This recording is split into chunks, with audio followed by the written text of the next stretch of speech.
Good morning class. बेटा आज हम पढ़ेंगे पत्र लेखन, लेटर राइटिंग।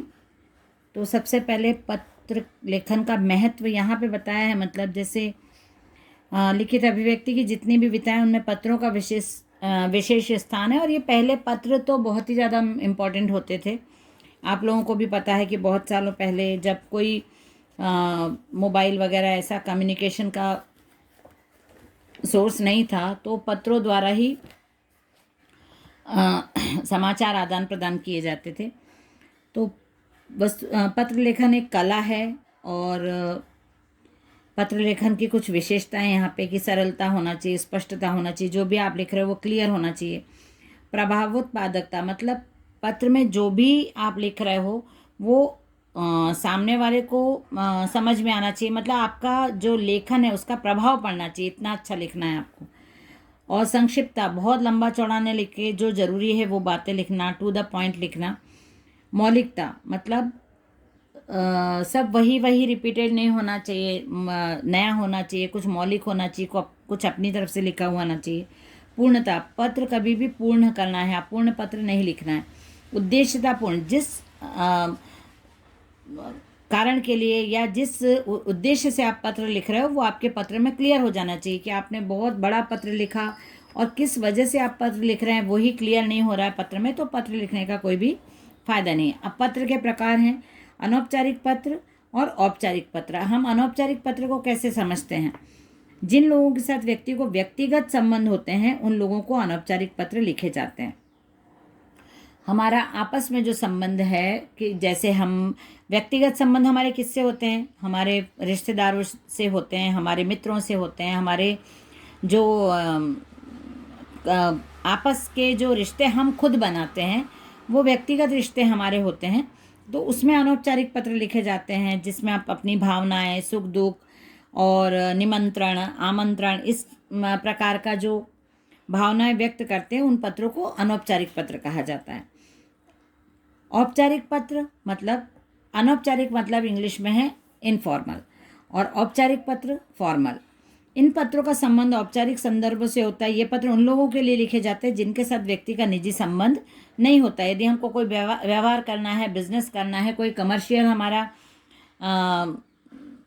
बिजनेस है या हमको कोई कार्यालयीन काम करवाना है तो यहाँ पे औपचारिक पत्र लिखे जाते हैं। इसलिए इन पत्रों में आत्मीयता के स्थान पर औपचारिकता का निर्वाह होता है। आप जब भी देखोगे तो इसमें बहुत अनौपचारिक पत्रों में तो हम डिटेल्स लिखते हैं, अपने सुख दुख बांटते हैं, सब कुछ लिख के हम व्यक्त करते हैं। लेकिन जो औपचारिक पत्र होते हैं उसमें सिर्फ ज़रूरी बात लिखी जाती है, टू द पॉइंट लिखी जाती है। जिस प्रयोजन के लिए हम पत्र लिख रहे हैं वही उसमें बताया जाता है। ये पत्र तथ्यों और सूचनाओं पर आधारित होते हैं। सरकारी तथा गैर सरकारी कार्यालयों, बैंकों, बीमा कंपनियों आदि के बीच तथा अपने अपने अधीनस्थ कार्यालयों के साथ जो पत्राचार होता है वह इस श्रेणी में आता है। पत्र के अंग है ना, पत्र की क्या क्या होना चाहिए? पत्र लेखक का पता, दिनांक होना चाहिए। और ये देखिए यहाँ पे ये बताया है कि कैसे पत्र लिखा जाता है। ये फॉर्मेट है। यहाँ पे पत्र का पता आ गया, यहाँ पे जिस दिन लिखा जा रहा है वो, या फिर कोई भी डेट जैसे आपको लिखना। उसके बाद संबोधन या प्रशस्ति। संबोधन मतलब आप किसको पत्र लिख रहे हैं, किसके नाम से लिख रहे हैं, है ना। इसमें पढ़ने वाले को सबसे पहले यही दिखता है कि आप किसके लिए भेज रहे हैं। यदि खोला किसी ने पत्र और आपका संबोधन है तो उससे क्लियर हो जाता है कि आप किसके लिए पत्र लिख रहे हैं। जैसे यहाँ पे दिया है आदरणीय पिताजी, माताजी, चाचा जी, मौसा जी, जिसको भी आप लिख रहे हैं वो दिनांक के बाद वो आ जाता है। उसके बाद मित्र, भाई, दीदी, जो भी है वो आपको लिखना है। उसके बाद शिष्टाचार वाक्य लिखना है। शिष्टाचार वाक्य में आ जाता है नमस्ते, हेलो, इस टाइप के जो वर्ड्स हैं। नमस्कार, प्रणाम, चरण स्पर्श, या छोटा है तो प्रेम, स्नेह, शुभाशीष, अपना मित्र है तो स्नेह, मधुर स्मृति, और आशीर्वाद देते हुए यदि छोटा है तो चिरंजीव रहो। इस प्रकार के शिष्टाचार वाक्य या अभिवादन लिखा जाता है। उसके बाद जो हमको लिखना है विषय वस्तु, मूल कथन, जिसके लिए हमने पत्र लिखा है वो आएगा 5th नंबर पे। और आखिरी में आएगा समापन। समापन में आप क्या लिख रहे हो, मतलब अपने पत्र का एंड कैसे कर रहे हो।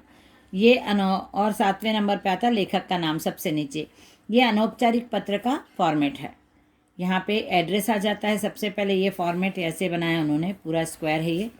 जैसे पहले एनवलप चलते थे या पोस्ट कार्ड चलते थे, उनका ऐसे साइज़ होता था रेक्टेंगल शेप में, और उसमें पीछे एड्रेस की जगह रहती थी। आपने एड्रेस लिख दिया, फिर दिनांक लिख के आदरणीय भाई साहब सादर प्रणाम, फिर जो विषय वस्तु है वो पूरा लिखा।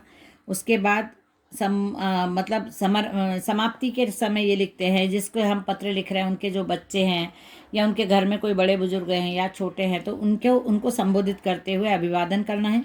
उसके बाद आपका खुद का नाम लिखना है और आपका संबोधन मतलब आपका संबंध बताना, आप उनके छोटे भाई हो, छोटी बहन हो, आप भाभी हो, चाची हो और फ्रेंड हो, जो भी हो, आपका संबोधन आपको यहाँ लिखना है कि आपका अनुज या आपकी छोटी बहन।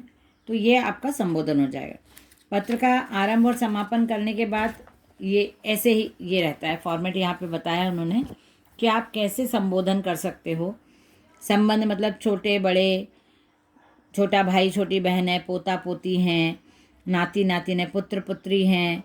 उसके बाद आरंभ आप जो बड़े हैं उनके लिए पूज्य पूजनीय, आदरणीय, माननीय, सम्माननीय, ऐसे श्रद्धेय, परम आदरणीय, ये बड़ों के लिए।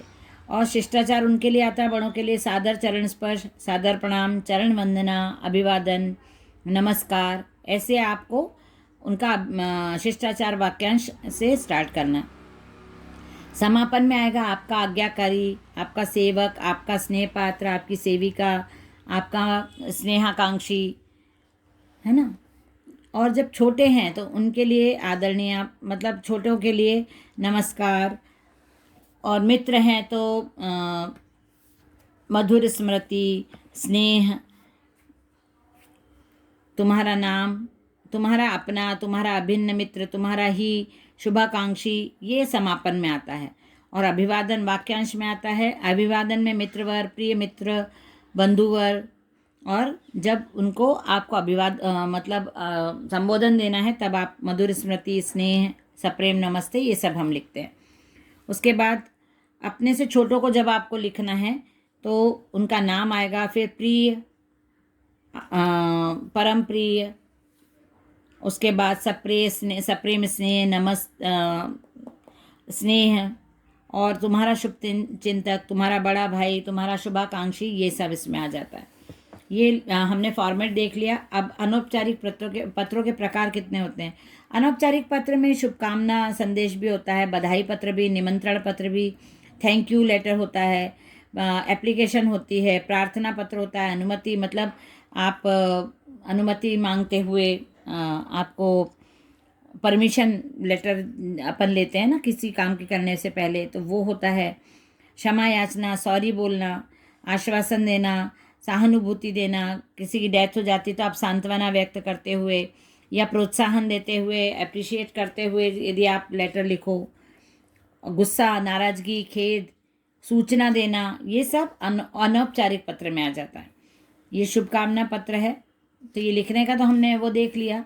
और औपचारिक पत्र में जैसे किसी कार्यालय को लिखना है, एप्लीकेशन लिखना है, लेटर लिखना है, ये सब औपचारिक पत्र में आ जाते हैं। संवेदना और ये तो अनौपचारिक हैं, लेकिन औपचारिक पत्र में आपको जैसे औपचारिक पत्रों में एप्लीकेशन है या स्कूल के लिए कुछ आपको मंगवाना है उसकी देना, या किसी आपसे कोई गलती हो गई तो सॉरी बोलते हुए एप्लीकेशन देना, ये सब उसमें आ जाता है पत्र के प्रकार में। तो पत्र वर्णन यहाँ पे हमने देखा। जैसे अब यहाँ पे है अनौपचारिक पत्र का। आप पहाड़ों पर रहते हैं, ग्रीष्मावकाश में आप अपने मित्र को अपने घर बुलाकर छुट्टियाँ बिताने के लिए एक निमंत्रण पत्र लिखिए। तो यहाँ पे उसका एड्रेस आ गया है। उसके बाद उसने अपने मित्र को संबोधित किया है, पूरा वर्णन किया है कि गर्मी की छुट्टी में आप आ सकते हो, हम कैसे घूमेंगे, क्या क्या करेंगे, अपने मित्र से आप क्या क्या बताना चाहोगे अपने यहाँ के बारे में, आपके वहाँ पे क्या क्या है। तो उसी प्रकार से मित्र ने पूरा समझाया है कि आप यहाँ आओ हमको घूमने के लिए, यहाँ ऐसी ऐसी जगह हैं, यहाँ का प्राकृतिक सौंदर्य। तो ये ऐसे टॉपिक्स रहते हैं जिनको आप क्लियर कर सकते हो अनौपचारिक पत्रों में, बता सकते हो निमंत्रण है या बर्थडे पार्टी में बुलाना है या शादी में बुलाना है, तो इस प्रकार के निमंत्रण पत्र, थैंक यू लेटर्स होते हैं, अभिवादन के लेटर्स होते हैं, इन्फॉर्मेशन देने वाले होते हैं, तो ये डिफरेंट टाइप के लेटर्स होते हैं। नेक्स्ट क्लास पे इसको भी और डिस्कस करेंगे। Bye everyone.